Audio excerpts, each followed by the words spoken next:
اب خبر شامل کرتے ہیں منڈی بہاولدین سے۔ حکومت پنجاب اور ڈپٹی کمشنر منڈی بہاولدین طارق بسرا کی ہدایت پر عالمی یوم انسانی حقوق کے موقع پر منڈی بہاولدین، پھالیہ اور ملک وال میں کشمیریوں سے اظہار یکجہتی کے لیے ریلیوں کا انعقاد کیا گیا۔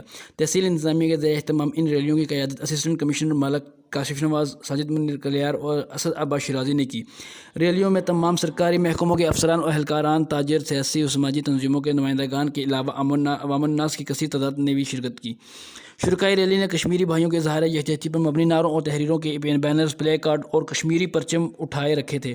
اس موقع پر ریلیوں کے شرکاء سے خطاب کرتے ہوئے انہوں نے کہا کہ اقوام عالم مقبوضہ کشمیر میں بھارت کی جانب سے انسانی حقوق کے خلاف ورزیوں پر ملازم کا نوٹس لے۔ کشمیریوں سے ان کی آزادی کا حق کوئی نہیں چھین سکتا۔ 22 کروڑ پاکستانی عوام کے دل میں کشمیریوں کے ساتھ دھڑکتے ہیں۔ منڈی بہاولدین کے عوام کشمیریوں کے حق میں خود برداری اور آزادی کی جدوجہد میں ان کے شانہ بشانہ کھڑے ہیں۔